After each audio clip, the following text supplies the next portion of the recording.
Thank you for joining me once again. We are now in week 3 of our series talking about fighting for mental health during COVID-19. This week and over the next 3 weeks, we're going to be talking about some strategies that maybe you've never heard of. We're having 2 experts, doctors in fact, come in and chat with us as well. Now, I'm especially excited for today's episode because we have Dr. Joel Gould on. Now, if you may not know Dr. Joel Gould, you'll certainly know him after this, but he is debatably the world's #1 expert on vitamin D and probably the #1 communicator as well. Now, I'm so pleased to have him on. We talk about an array of subjects. This is the longer version. There's a shorter version, so if you're strapped for time, you can find that on my channel as well. But yeah, we go through several different topics, and this is just unedited, off the cuff. This is how we went. So I hope that you enjoy the material. I hope you're blessed by it. I hope you can recognize the connection between our physical health and our mental health and the massive, massive role that vitamin D plays in that. Good morning, Dr. Gould. How are you today? Doing great, thank you. Good morning. How are things in California? Well, there's, as usual, it's sunny, and spring is here, and it looks like a beautiful day out there. And California it's a great place. I'm Canadian, so sometimes I miss Canada. I haven't been home in over a year because of COVID, but I'll get back. So awesome. Well, just to introduce you to some of our viewers here, did you grow up in Winnipeg? I did. Okay. So you grew up, you went to the University of Winnipeg, and then you came into London for Western, right, to do your dental university work there. That's right. Yeah. I really Winnipeg is a great city in some ways, but I was pretty unhappy, and I wanted out. So I had a really cool opportunity to go to Western for dental school, and I really enjoyed my time in Ontario. I was really excited because the river didn't freeze in London. It didn't, and I was, I know it sounds kind of weird, but when you're from Winnipeg, it was kind of a shock. I thought everyone in Canada had 8 months of winter. Oh man, they call it Winterpeg for a reason, right? They do. They do. But you've been living the last 31 years in dentistry, the last 20 of them in California. Is it Manhattan Beach where you're at? It is, yeah. But so I worked for the government of Ontario for a year, and then I moved to Vancouver. So I spent my first 10 years in Vancouver, and then I moved to California in 2001. So I've been here for about 20 years. Awesome. And one of these conferences you were at, you found out that you had fairly severe sleep apnea, which caused you down all these rabbit holes, and which helped you to discover vitamin D3. And did you learn about vitamin D3 through Stasha Gomanak? Absolutely. So the short version is that I had health issues most of my life that I just accepted as being a genetic issue. And then dentists really, we need to take continuing education courses. So I'm always looking for something different and new. And after 30 years or after 25 years in dentistry, I became interested in sleep apnea. A lot of my patients I could see were suffering from it. And so I went to Las Vegas, did a 3-day course, and I got to do a sleep study on myself. And it was fascinating just because we think about, you have to go to a sleep lab and you're in some weird bed and someone's watching you sleep. That's not how sleep apnea is diagnosed these days. It's done at home. So I did a sleep study, and I wasn't totally surprised to find out that I had sleep apnea. I wasn't obese. I wasn't fit, but I wasn't obese.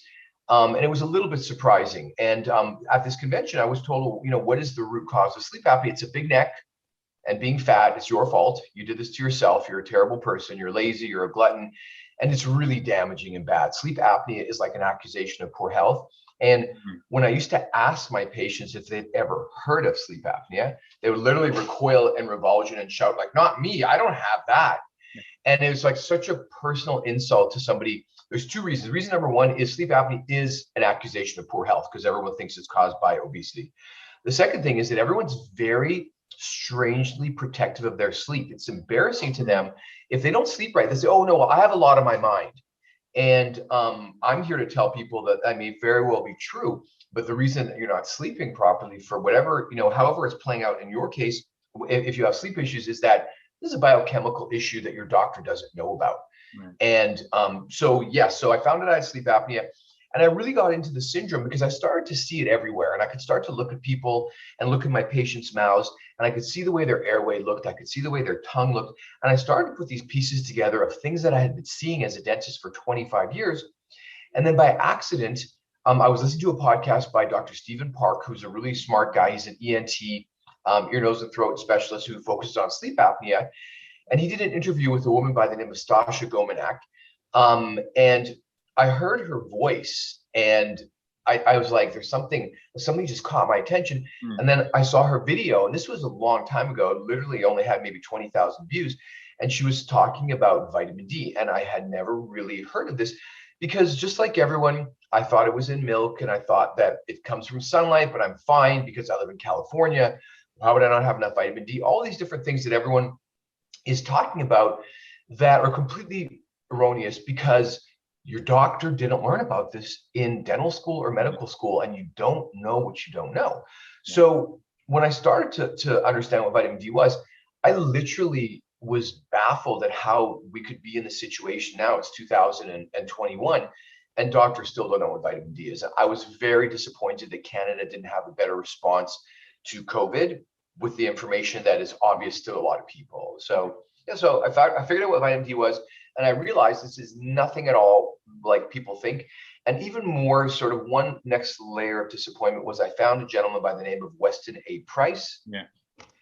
And he's a Canadian dentist. He was born and raised in Newburgh, Ontario. So I said to myself, why would I not have learned about this guy? He wrote a book called Nutrition and Physical Degeneration that's been out there for 80 years. And the first time any dentist who has an understanding of reality looks at this book, all you can say is, oh my gosh, why would we not learn about this? Say, hey, there's this guy who was born up the road, and by the way, we think he's a quack. He's an idiot. He's a moron. But look at these pictures he took. He traveled around the world and took pictures of Aboriginal populations and recorded their teeth. He was a smart guy. And so that made me realize that our reality that we're living in could be very different than what you think and I think, because there's a lot of information out there that has not made it into the mainstream. And in this particular case, this information is instrumental to who we are as human animals on this planet. This is part of who we are. And it was really, it's still one of those things that this guy's not known. I did a podcast in the US for all the American dentists, and I talked about Weston Price, and I made it, I really spoke to try and get dentists to try and get into this and figure it out. Not a single comment. No one called me.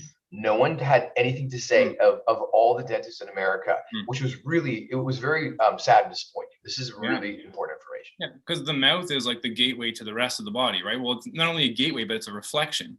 And your oral health is in many ways a reflection of how you are healthy inside.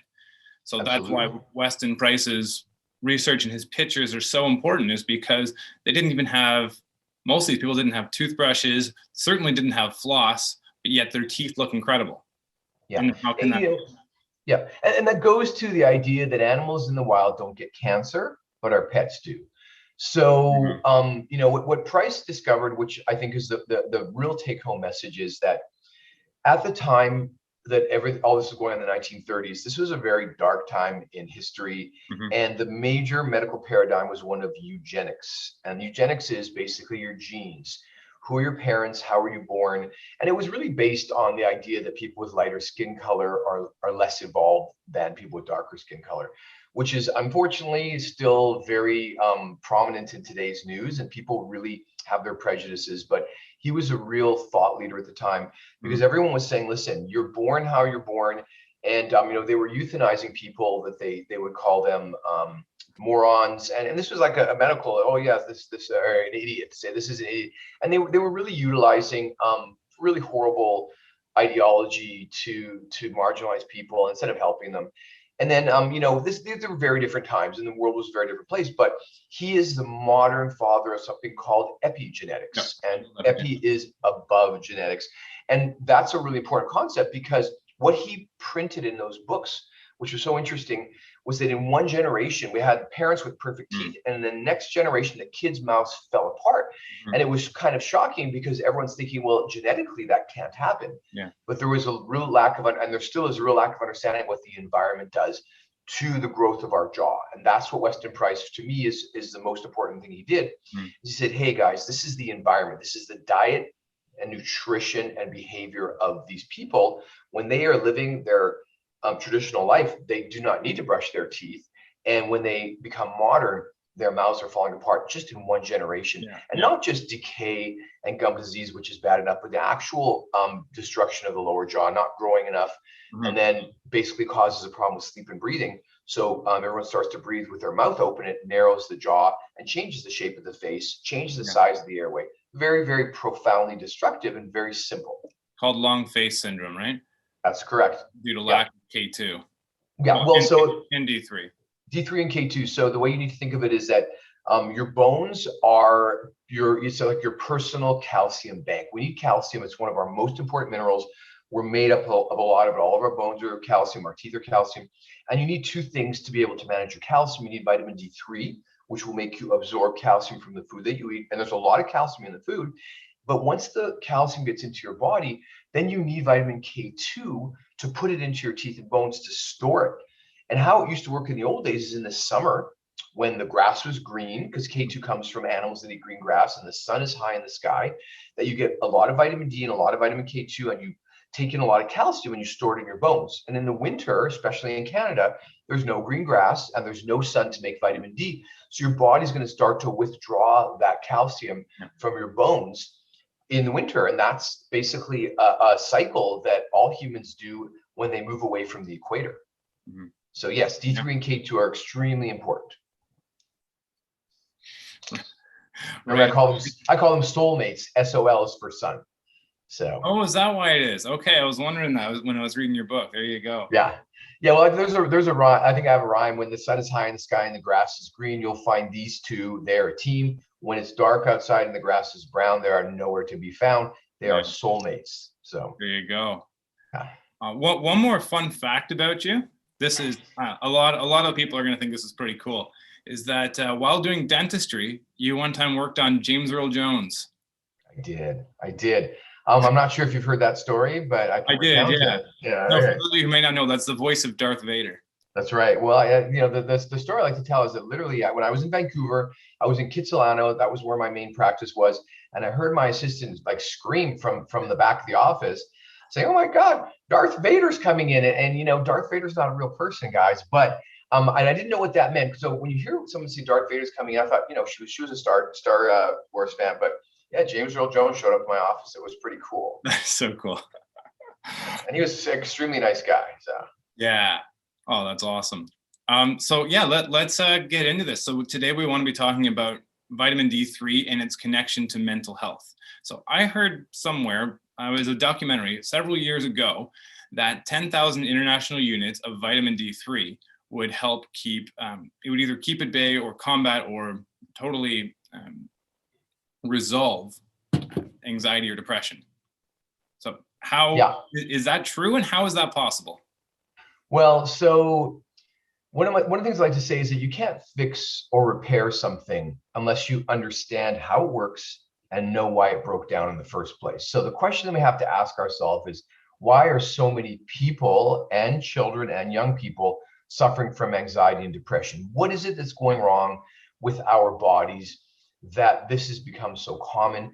And to anyone listening to this, I see a lot of adults who are on medication. I see a lot of kids who are on medication starting from a really early age. And the medications are all the same. They try and calm you down because everyone's overstimulated. And when it comes to young people, again, if you don't know how the human body works, then you can't begin to understand what's going on and why it's breaking down.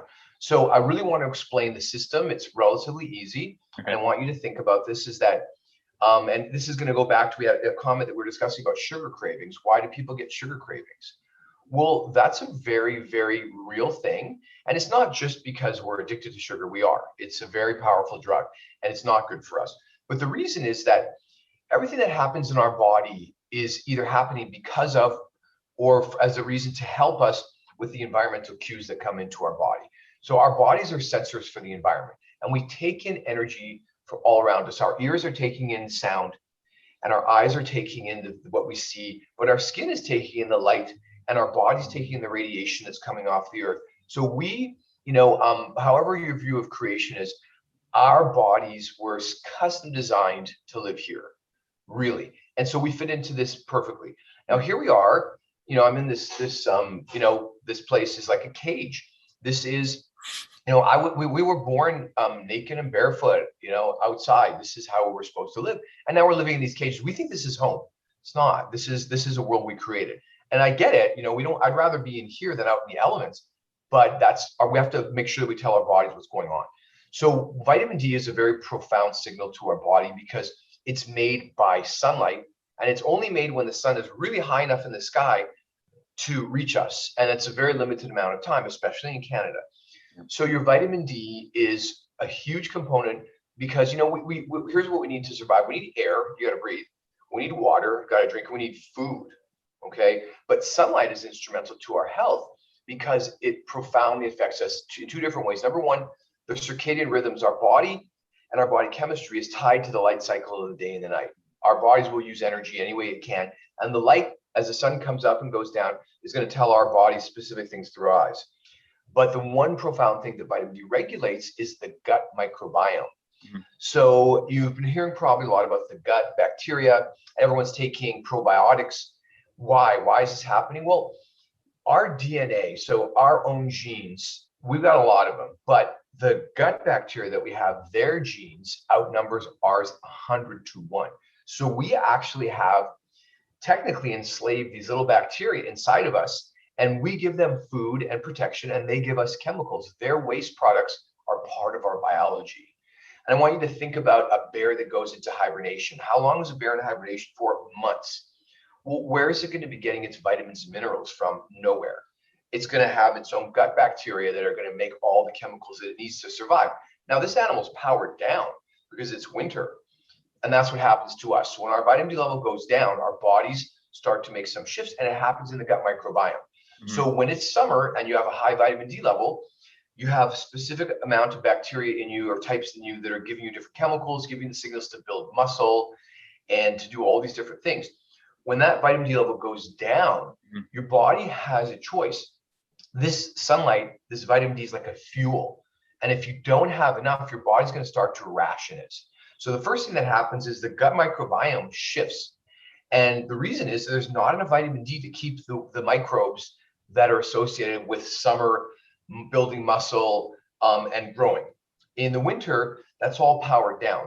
But even worse, those gut bacteria, they get infected with yeast, and yeast will send a signal to your brain through there's a gut-brain axis. So the microbes will say, hey, we want sugar. And I suffer from that for most of my life, is getting a powerful signal of sugar. And cereal was the sugar that I always wanted, because that's just pure sugar, by the way, guys. Even the cereals that are healthy looking, it's not. That's still sugar. So when the gut microbiome changes, it doesn't make the chemicals that we need, makes you hungry. More importantly, the chemicals that these bacteria are making are serotonin, dopamine, okay? Those are your feel-good neurotransmitters. When people are on medication, they're on something called SSRI, serotonin reuptake inhibitors. Yeah. They let more serotonin float around in your brain to make you feel less depressed. So just square one, most youth, most kids on this planet are vitamin D deficient. Yeah. Because of the food that we eat and because kids are not going outside, and especially in Canada in the winter, especially in lockdown, you're in your house. Oh, yeah. And once that happens, you do not have the right gut microbiome. So the chemicals that your body evolved to have, they're no longer there. And that immediately causes depression, immediately causes you not to feel happy. But there's one deeper step, is that every night when you go to sleep, the chemicals that are supposed to be running the part of your brain that's your sleep program, just like a computer program, it's missing these chemicals. And so people are sleeping, but they're not sleeping successfully. They're not getting into the deeper stages of sleep, and they're not getting into REM sleep. And both of these stages are required for you to get rid of your toxins, to reset all of your neurotransmitters. And that alone, and the whole syndrome will cause anxiety. You're basically choking in your sleep, and you can have a panic attack. The first time it happened to me, I was really surprised, because I literally had a panic attack over nothing. And I said to myself, something's wrong. There's some chemical imbalance, because I had never felt like that. And I feel really sad, because a lot of kids these days and young people, they're missing these neurotransmitters. And this is a really bad thing, because it leads kids to try to feel better. And how do they feel better? Well, they'll try alcohol or drugs. And the minute they feel better, that can just be the first step in addiction, because if there's some missing chemicals in your body and something makes you feel better, that's going to register with you, and it's going to give you really a false sense of health, and it's going to create a really bad sort of feedback loop. And this is, I think, what's happening with a lot of young people these days. Their biochemistry is not being understood. And we're in this world that's, then we start to get into computers and social media and the anxiety that puts on you that I didn't have growing up. I didn't have to worry about if I was going to post something, if people would like it or not. And so there's a lot of really intense stuff that kids are having to deal with. But the worst part is that they do not have the right chemicals to feel happy about themselves. And that's why. So essentially, having low vitamin D doesn't allow your body to regulate properly. So your gut microbiome can't be in a healthy place because you're effectively on human power saving mode. And when you're on human power saving mode, your gut bugs get out of whack, which doesn't allow serotonin and dopamine, all these things to go through your body. So what people sometimes do is to look for vices, whether that's a quick sugar rush, sometimes that's alcohol, sometimes that's let's post something on social media, get a quick dopamine rush, and it can really start causing negative feedback loops and cause us to be into that place.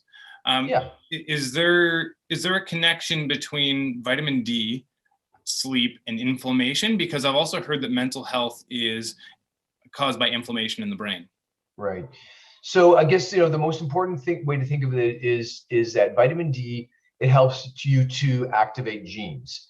So so I know that whoever's listening to this probably science is sometimes kids hate it or people don't like it, but what I want people to understand is the way our body works. It's called actually the central dogma of life. Is that you have DNA in every one of your cells, and it's the same DNA. You've got your X chromosome from your mother, and you got your Y chromosome from your father, and that's now you.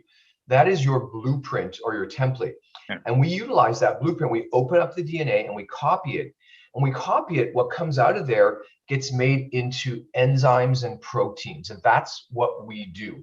So DNA gets copied, it becomes RNA, it goes out the nucleus of the cell, and we make different enzymes. Enzymes are the worker bees of biology. Enzymes do everything. So what happens is when you don't have enough vitamin D in your brain, the neurons that are supposed to be running the sleep program, they need to fire. And that's what sleep is firing out a brainwave. So when that cell tries to do that, one of the things it needs to have is a specific enzyme called choline acetyltransferase. Now, no one should remember that, but that's CHAT, C-H-A-T. So that's an enzyme. Now, I created my my cartoon characters to make this simple. So if you do not make this one enzyme, your brain cannot make acetylcholine, which is going to give you that rest and digest feeling. So basically, if your brain can't make this one enzyme, it can no longer send out the right signal. Imagine if you have your TV, you're watching TV, and there's a short circuit coming in, your TV is getting all that snow, and it keeps on cutting out. Or it's like with your phone when you're not getting good reception. That's what your brain's doing, and it's doing it because there isn't enough vitamin D to make these enzymes that create the neurotransmitters. And even though it's a little complex, it's important to understand that that's how we make everything. If you need anything done in your body, there is an enzyme that's going to do it. So going back to the sympathetic. So we're talking about the sympathetic and the parasympathetic. That's right. And effectively, we're talking about a gas pedal and a brake, and both are extremely important for living, right? Yes. What you're saying is when your vitamin D level is an appropriate level, let's say a historical level, back when people were lived outside. So at a historical level,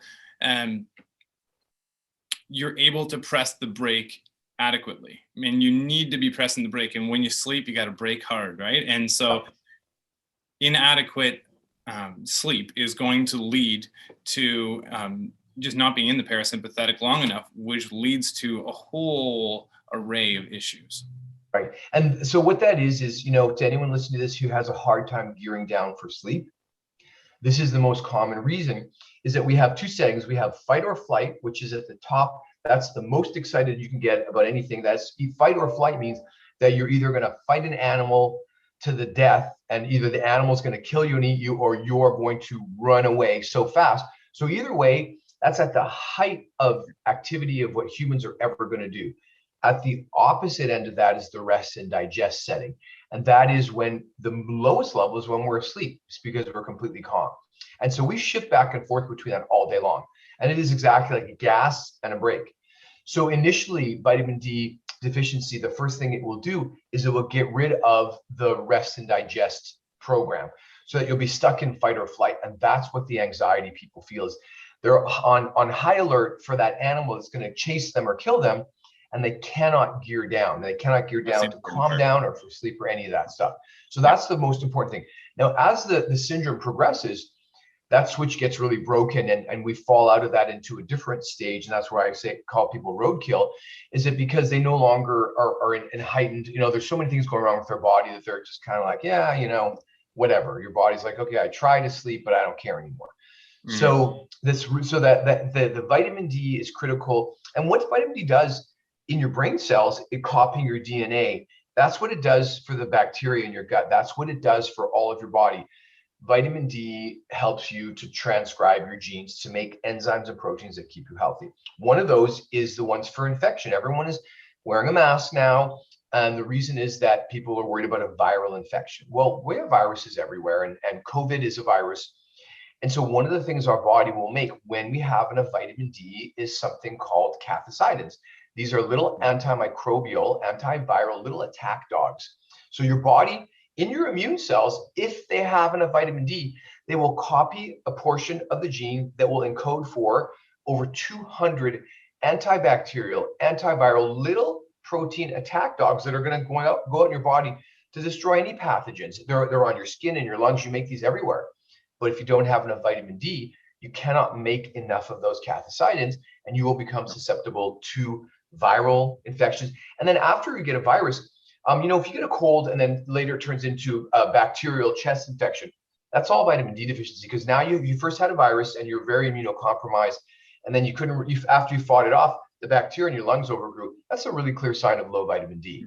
And so people with COVID a lot of people will get that post-viral lung issue as well. So this is tied into our health really intimately, and your immune system really needs vitamin D to be successful. Yeah, so I think a lot of people can get behind the connection between vitamin D level and mental health issues when we look at it through the lens of seasonal effectiveness disorder, right? Yeah, absolutely. What season is that? It's the winter. And one of the things that you pose is that most people live in a state of permanent winter. And so just as in as simple layman terms as you can you kind of explain that why seasonal effectiveness disorder happens? Sure. And why vitamin D helps you to fight that? So, if you're a human hunter-gatherer on this planet and you're out walking around looking for food, you're going to have an evolutionary level of vitamin D, and that's going to tell your body that it's summer. Humans evolved outdoors. So as the winter comes on, the vitamin D level goes down. It changes the gut microbiome, but also the amount of sunlight around your eyes and everything. It changes your circadian rhythms, and your body literally starts to power down for winter. If you live your entire life in a vitamin D deficient state, you're literally living in permanent winter. And I call it human power saving mode. And the example is really clear. Your phone, it's got that 20% setting. It's always the most important time. It says low power mode, right? Why is it telling you that? It's giving you a warning sign saying, hey, you better plug your phone in and recharge, because this thing runs on power and you're running low. So what we're going to do to help you is we're going to shut down all non-essential functions in your phone. It's power saving mode. Your body does the same thing. When your vitamin D level gets to a certain point, I call it human power saving mode, because that's when literally over the years that we've been alive as humans, the less important things that your body does start to disappear. And your body starts to save that vitamin D just to stay alive. Most people live their entire life like I did. I lived for the first 48 years in human power saving mode, never understanding. I never had a vitamin D level that was evolutionary. So maybe I took a year off and traveled, and that was the only time in my life I really felt happy and comfortable. I came back to Canada at the end of a really great long trip, and I put on 20 pounds and got depressed. And I didn't know it. I didn't know it was because of the sunlight, but it is. And kids these days and young people, they don't spend time outside. They're in their basement playing video games. They're always on their phones and their screens. Most kids these days, they don't like sunlight. We've heard that it's dangerous, it's toxic, causes cancer. There's no reason for it. It's hot. They burn easily. And, these are all really terrible things, but this is basically the lack of understanding of how our bodies work. And, think about the old days in Ontario, when it was summer, people didn't have air conditioning. Most people were on farms and, spent a lot of time outside. When you were a kid there, you spent a lot more time outside than kids are spending now. Mm-hmm.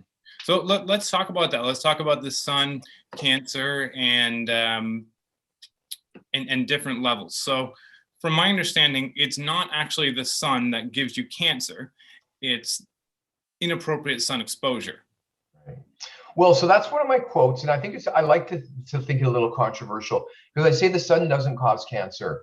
Inappropriate sun exposure is what does it. And what that means is that if you are a hunter-gatherer living outside, you're not going to get cancer because your body has protective measures.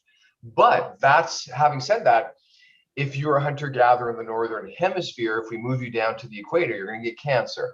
Our bodies are tied to the solar radiation in the area that we have lived in for a long time.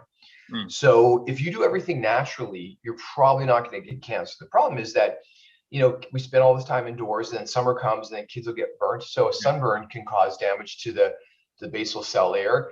Also, the foods that we're eating are really causing a problem, that the fats that are in our bodies.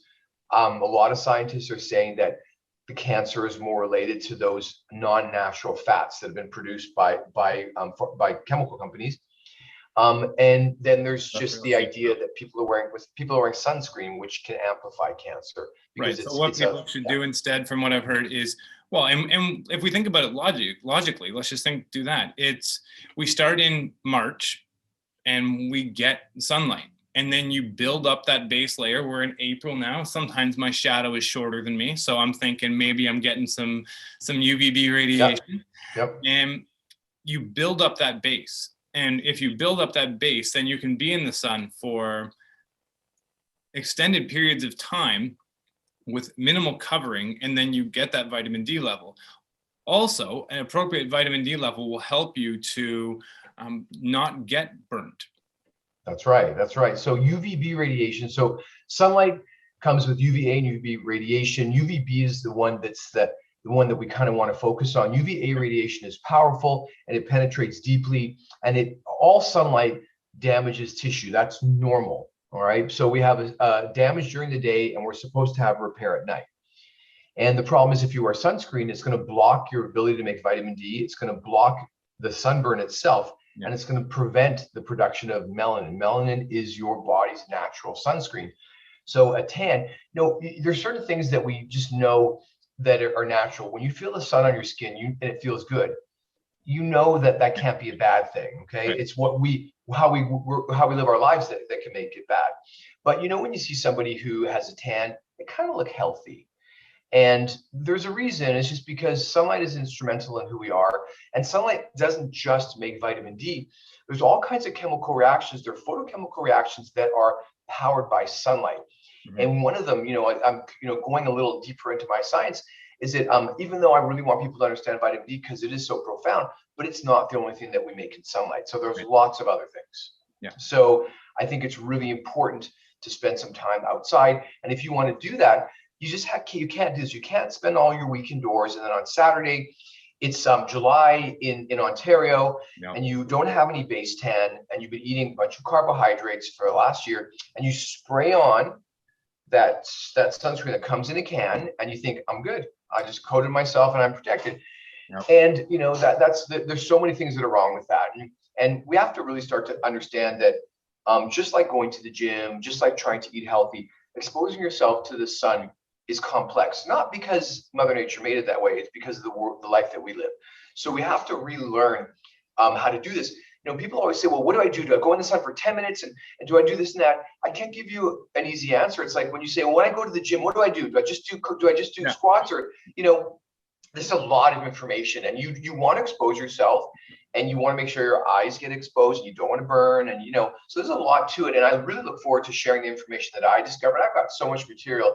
I don't want to overwhelm people, but as people get deeper into this, you want to be able to spend your summer outside. And one of the things that I do to be able to go in the sun longer is I supplement sulfur. And the reason I supplement sulfur is because this is missing from our environment for many reasons. And when you go in the sun, sulfur can help protect you. It actually helps to create a barrier so that the sunlight will reflect off of you. And unless you have blonde hair or red hair, almost every adult in the Northern Hemisphere can spend time outside if you do it properly. The other thing is that if it's too sunny, you put on a shirt, put on a hat, get out of the sun. Yep. Hunter-gatherers, if it was too hot, they wouldn't be out in the sun. Yep. It would depend. So yes, building up a tan gradually, but also what you eat, making sure that your diet has certain things in it, and then having that higher vitamin D level. If you supplement your vitamin D and you still want to wear sunscreen, that's better, because what you're doing when you go in the sun and your vitamin D level is low, because you just come out of winter. So now you're spraying this stuff on, you've told your body it's still winter, but you're being irradiated by summer sunlight. And that's a problem. So people aren't looking at this in the right way. The other thing is that when you spray sunscreen on you, we want to look at what's in that sunscreen. Anything you spray on your skin is absorbed into your body. Unless you want to drink it, I would have a hard time putting it on my skin. So sunscreen is not a one size fits all. It's not doesn't fix things. What this is really telling us, and what I want to get people to understand, is that life is very different from a health perspective that our doctors are telling us. Mm-hmm. And I think that it's really important. There is no magic pill that you can take. You watch TV and like, I take this one pill, I feel great. It's clinically proven. That's not how life works. The whole point of living is that when you get there, there's no there. Life is about learning and growing and changing, and Mother Nature doesn't want you to sit still. She really wants you to use your body. If you don't use it, it atrophies. And so if you're sitting behind your computer all day, you're not going to be healthy. You really got to get out there. The more you push your body, the healthier it gets. And that's a process called hormesis, which is when you stress yourself, like when you lift weights, your muscles get stronger. And that's what Mother Nature wants. She wants you to use your brain. She wants you, and this is the best part, all the things that she wants you to do are all the fun stuff. She wants you to sing. She wants you to clap. She wants you to dance. She wants you to be with your friends. She wants you to get a hug. She wants you to be with your family. She wants you to be in love. She wants you to contribute. She wants you to do all these wonderful things. And these are the things that give us the endorphins. Staying at home in your basement and playing video games is not going to give you those endorphins. My power just went out there. We have to understand that sunlight is a very big part of this. It does so many things to us. And that if you're not getting out in the sun, you're just not going to be happy, but you're not going to be healthy either. So that's the way I like to. Yeah, and our physical health and our mental, people don't necessarily understand this connection, but physical health and mental health are super connected. And I love that you're talking about hormesis, or I've also heard Gary Fettke, no, not Gary Fettke, Gary Schliffer from Sapien, as you know Gary. I heard him talk about chronic stress and how to fight that with acute stress. And that's a similar thing of what we're talking about. I'm actually going to have Gary on next week and talk about that. So I love that you're giving a bit of a teaser for that. So yeah, really, really effective. So let's talk about dosage. Let's talk about dosing ourselves with. So I got this here. This is what I like to use, the D drops. Okay. IU drops, and I don't know about you, but every time that I try to talk to someone, they're telling me some symptoms or they're complaining about this, that, or the other thing. I'm like, well, do you supplement vitamin D? And usually they say no, but sometimes they say yes. Then inevitably following that, I say, okay, how much? And it's almost always I take one. no, 1 or 2,000, pretty much always. And then I say, okay, that's great. I'm really happy you're taking that. Maybe consider taking more. And then, well, and I gotta ask you, because now I'm scared. Dr. Gould, what about my organs? Aren't they going to calcify? So definitely not. So, welcome to it. It's a very interesting thing. And, the more you want to help people, sometimes the harder it is, because there's something very strange about these concepts. And, I think you may have seen my video, D's excuses, the things that people say when I started asking my patients, years ago, do you supplement vitamin D? And they say things like, my vitamin D level is just fine, thank you very much. And I knew that they had no idea what I was talking about. So you have to understand that this is something that everyone should know, and your doctor should be talking to you about this, but your doctor doesn't know this because they were never taught this in medical school. They just weren't. And that's really scary, because one of the things I like to say is you're not going to find anyone on this planet with a very high level of vitamin D in cancer. Yep. And those are real correlations. So when your vitamin D level goes down, you become more susceptible for cancer to take over. So the answer is that it's very confusing. It's confusing to doctors. 1,000 IU is good for a 25-pound toddler. That's it. And this is very confusing. So when I say take 10,000 IU, 10,000 of anything sounds toxic. Yep. But you can make 20,000 IU if you go in the sun. So, and so we're really in a bad place. That's why I do what I do is not only, it doesn't matter. Like, so people say, oh, I take vitamin D, but there's so much more than that. And you already understand it. You're seeing somebody who's suffering right in front of you. And it's obvious. I see these people every day because I'm a doctor and I treat patients. And even my own patients that come to me, they don't necessarily listen to me. Very typical stories. I'll have a patient come in, and whatever their complaint, they'll be like, well, my wife says I'm snoring really loudly, and she says I stop breathing.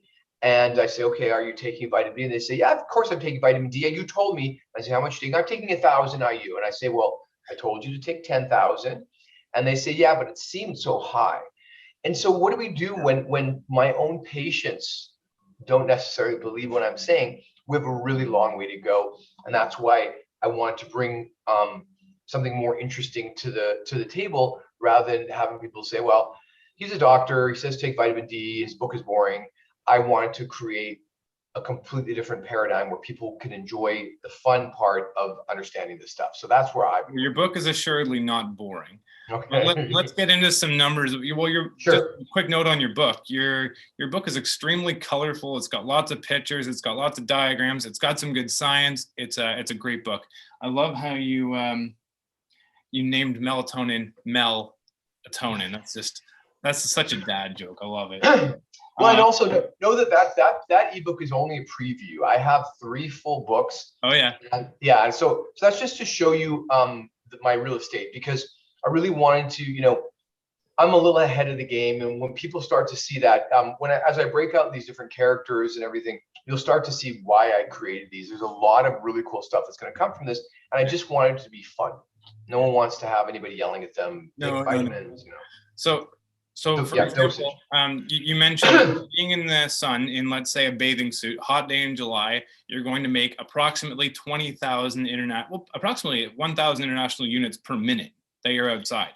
Well, okay, so yes and no. So it's a very hard calculation. It's not that important, but it depends on your skin tone. It depends on there's the D determinants. What's your latitude? What's your elevation?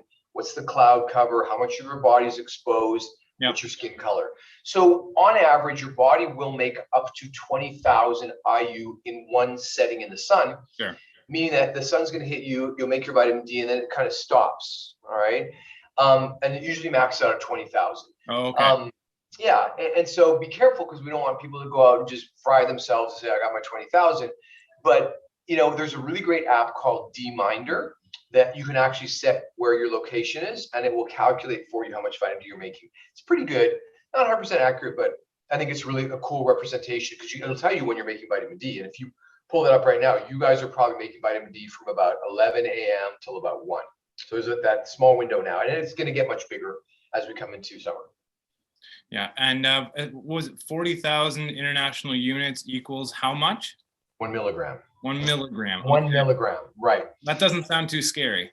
Well, no, I know, but and then they're calling it micrograms. It's very confusing, and what people need to know is that all of my materials out there, it's all I tried to make it pretty easy, but basically it's 1,000 international units per 25 pounds. Yeah. So if you're a 200-pound man, you need 8,000 IU.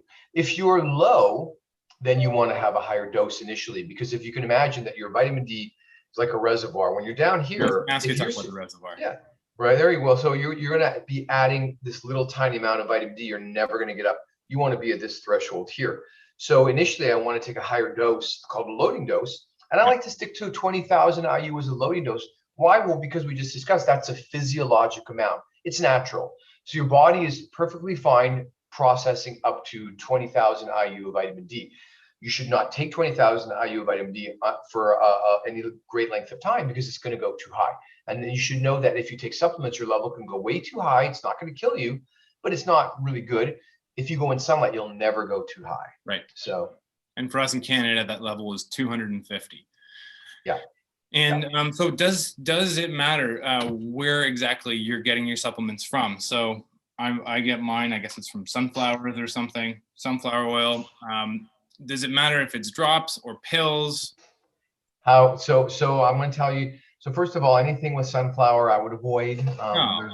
Sorry, I'm going to tell you. Second thing is I don't like liquids because they're hard to dose. Yeah, you got to shake it to make sure it's dispersed, and then your drop sizes can be different. I'm not a huge fan.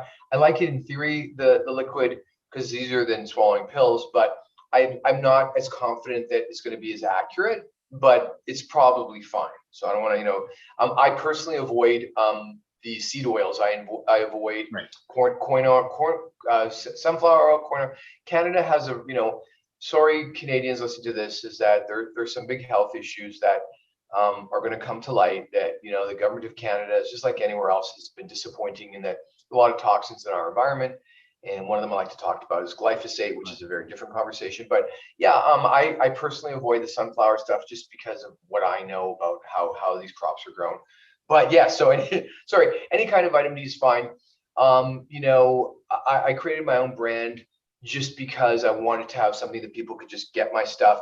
And it's created by a US company that monitors all their stuff. There are counterfeit vitamins out there. I don't want to scare people, but if you go to a known brand at a Canadian drugstore, you're probably going to be fine. When you start to order stuff off the internet, that's when it begins to be a little more difficult. I don't really know. I don't want to scare anybody, but there are some counterfeit drugs out there. Probably not the vitamins. Vitamin D is relatively safe because it's inexpensive and there's no real market for black market vitamin D. It's usually quite safe. But you always want your vitamin K2 with your D3. I would never take them alone. Yeah. Yeah, and I don't know if I don't think we have time to get into exactly why that is, but yeah, D3 and K2 are an excellent team, and especially for bone health. Right. Well, so that's what it is. So you really want to take those together, because if you're taking too much calcium, that's where people are scared they're going to get calcified. Not that it's true, but you could never get vitamin D in the old days without vitamin K2. They were always together. So we want to definitely take them together, and I always want people to take with them with magnesium. Why? Magnesium powers almost every reaction in your body. It actually powers human electricity called ATP, adenosine triphosphate. Yep. And magnesium deficiencies are very common these days. So does time of day matter? Personally, I don't think so. I think whenever you can take it. A lot of my patients, I say, just take it in the morning because your dentist is bothering you. When you brush your teeth, pop them in your mouth and you're done. I don't think it matters. Some people will say that they sleep better if they take it in the evening. I've never noticed that, and it doesn't make sense to me just because I know the biochemistry. Oh, okay. So, I heard that it was worse to take it at night because it's like getting a dose of sunlight right at night, which is mixed signaling. Right. And so no, I don't believe that to be true, because when you get vitamin D, it takes 8 hours for it to soak into your body. So you're out in the sun all day and you're absorbing that vitamin D in the evening and at night. Okay. So I don't believe that at all. And then should you take all three of the magnesium, K2, and D3 all at the same time? Sure. There's no contraindication to take them all together. I think it's a good idea. I want to take as few vitamins and minerals as I have to. Yeah. And I want to try and get everything naturally, but I don't want to make a mistake by not getting enough. Well, I think you eat a nutrient-dense animal-based diet, right? Yes, and that's the other thing is that we're led to believe that it's normal to have 3 meals a day plus snacks. And we do that, when you're taking care of kids, that snack time is your time. That's your break time. You give the kids a snack and then you get a break. Yeah. And that's not how our biology works. We are not supposed to be eating all those foods. When you go to a grocery store, none of the stuff you see that people are eating is really healthy. So I personally, where possible, eat 1 meal a day. And I try to have as much red meat as possible and grass-fed cheese. So very, very much different than what mainstream medicine is saying. And my patients come to me and they say, here's what my doctor says. I'm going to take cholesterol statins and I'm cutting out red meat. Cutting out red meat and increasing my vegetables. And, I don't believe that that's a good thing. So the more beef, the more ruminants that you eat, goats, sheep, cows, the more of their meat that you eat, the healthier you're going to be, because it's a perfect fit for our biology. Not only that, that's what we evolved eating. That's what made us top of the food chain.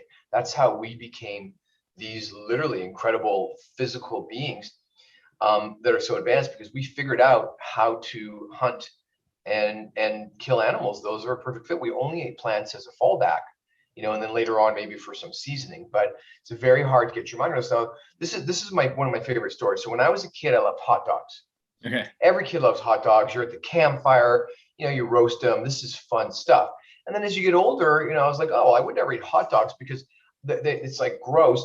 They take this high power suction and they suction off the cow, all the gross stuff, and then they process it. Now, if it's a grass-fed animal that's organic, I think a hot dog is one of the healthiest foods on the planet, depending on what they put into it. Why? Because they suction off all of the stuff on the bones. That's the collagen. That's good, healthy stuff. So imagine this. We've gone from where people ate red meat, it was natural. Now everyone's going on this plant-based stuff. Do not do this. This is dangerous. Plant-based, especially young people. Young people listening, do not eat vegan. You are not saving the planet. You are hurting the planet. You are not saving yourself. You're hurting yourself. Do not fall prey to this brainwashing that we shouldn't eat cute animals. When you are vegan, vegetarian, they're still killing animals. They're just littler and you're not seeing them. Yeah. But it's much better to hunt. Well, if you're going to eat an animal, use every part of it. And I really mean that. That's respecting the food chain of what Mother Nature wants us to do. So one of my real favorite foods on the planet right now is actually probably my favorite food is beef liver now. Really? Okay. So yeah, it's a tasty, super healthy food. Super healthy food. But I'm fry it both sides and you put a little layer of salt on first. It's just crispy and delicious. It's unreal. Right. Well, can you get it past your teeth though? What's that? Can you get it past your teeth? I personally get grossed. I get grossed out by it. Yeah. But if it's in a hamburger, give it to me in a hamburger. So that's the thing, is that if you follow Peak Human, that Brian Saunders has his company Nose to Tail, and you get the actual meat that's got all the organs mixed in, which is what I like. Yeah. So as long as I'm not, the texture, right? When my mom used to cook beef and chicken livers, and it just grossed me out as a kid, but it's good for you. I remember she was cooking tongue, and there was a giant beef tongue on the counter, and that was the last time I ever ate tongue. But prior to that, I loved it. It is so good. It's honestly, it's like steak, but with like the texture and consistency of butter. It is so good. Well, kids don't necessarily like it, but good to know that when someone makes the right hot dogs, that this is really, it's good for you. It's good for you. Yeah. Okay, awesome. So, you have your own podcast, Modern Hunter Gatherers. Yeah. Well, Revolution Radio is my new podcast. Oh, is it? Yeah. So it's on my website. My website is called Modern Hunter Gatherers, MHG, because we have the biology of hunter gatherers, but we live in the modern world. Mm-hmm. You want to be a modern hunter gatherer. You want to learn what it takes to keep a human body healthy in the modern world. And so that's your book. I will put a link to the preview. Apparently it's a preview. I'll put a link to that. Really colorful, really informative. It's helpful to understand who is on our team and who our enemies are. Glyphosate. Heroes and villains. Deuterium. Heroes and villains. Yeah. You can learn how to go from roadkill to a road warrior. Love that. Sure. Yeah. And is there anything else you want to? Anywhere else we can find you?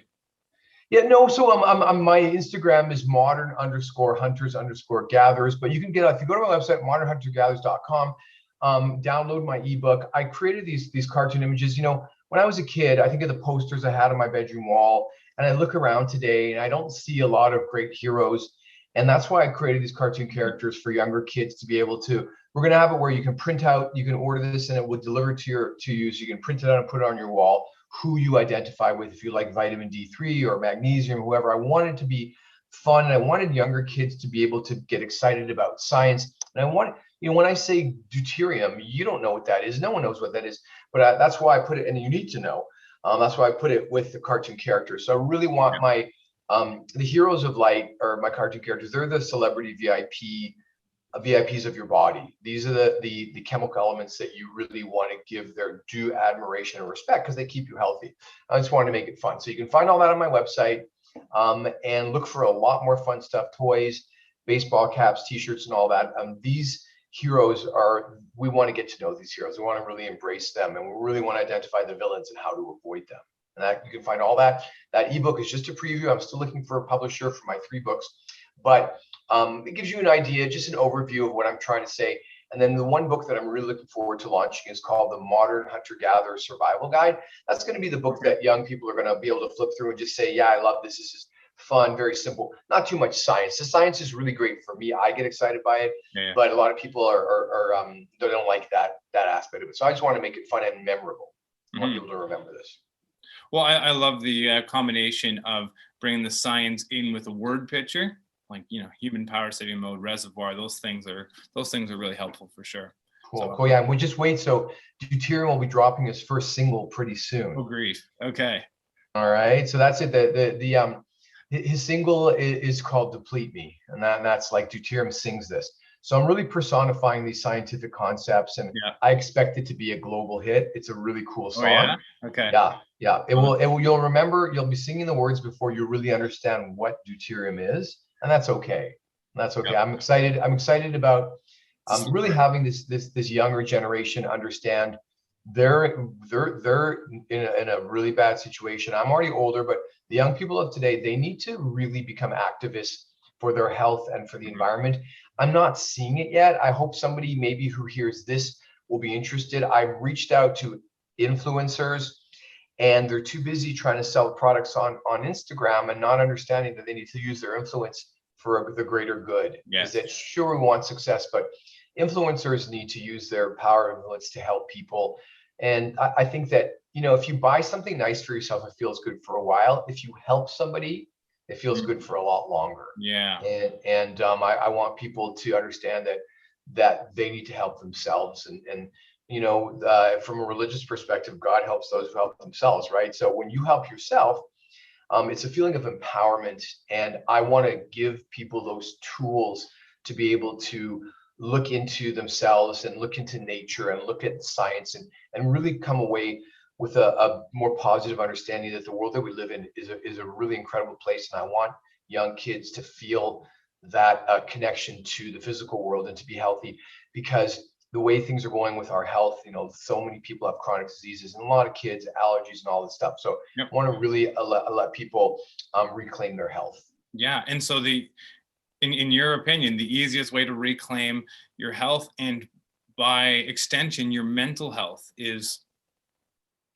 Yeah, well, so your physical health is your mental health. Your thoughts are a result of your brain and the chemicals. And if you don't have the right chemicals, your thoughts will turn negative. And you shouldn't be thinking that way, and you shouldn't be isolated. Humans never lived alone in isolation in their bedrooms. They all lived in tribes. And what you're doing, getting groups of kids together, that's a real positive. That's their tribe. That's their, to be able to be with other people is really, really important. Yeah. Friendship and having compatriots is really critical to mental health. It's really required. If you don't go outside and you're not with your friends, you're not going to be happy. So take the opportunity, especially in Canada. Last week's episode was about friends. There you go. It is so important, right? Like the thesis there is that you become the average of the 6 people that you hang around with the most. Tom Bilyeu, whose show you were on, that's one thing he's huge on, but I've heard it before that, and well, you get a powerful thing. But vitamin D3 is an amazing tool for that as well, right? Reclaiming your physical health and your mental health. I've heard you say it that vitamin D3, one thing we didn't even talk about actually, and we don't have time to anymore, but is how sleep is vitamin D level is connected to our sleep. And it really helps us sleep better. And when we're able to sleep better, I'm losing my train of thought here. Yeah, if you're not sleeping at night, you're not healing right? That's where I was going. Correct. If you're not, then you need to be able to heal right. And so that's why vitamin D3 is so massive for physical health and by extension, mental health. Right. Just think of it this way. When you don't get a good night's sleep, your whole next day is shot. You don't feel good. You end up eating more sugar. It's really hard. If you get woken up in the middle of the night, you feel terrible. So not sleeping properly is not repairing it, and you're not going to feel healthy. And to kids, who are staying up very late, there are no night owls. All humans want to go to bed by 10 o'clock. And the reason that they're not falling asleep is all that blue light from the screens in their eyes. So Blue light kids, blockers. there you go. There you go. Kids, don't stay up late. It's not cool. It's bad for you. That's when you grow, is in your sleep. Absolutely. And when you repair, like Yes. you repair between 10 at night and 2 in the morning. That's when the primary repair help happens. Yeah, excellent. Excellent. All right. Very cool. So thank you so much, Dr. Gould. I really, really appreciate your time. I appreciate your expertise. My pleasure. It was fun. Sorry about my lights gone out, but I appreciate it. I love the opportunity to speak, and thank you for getting in touch with me. I hope this gave some good information. All right. God bless. Excellent. Thank you.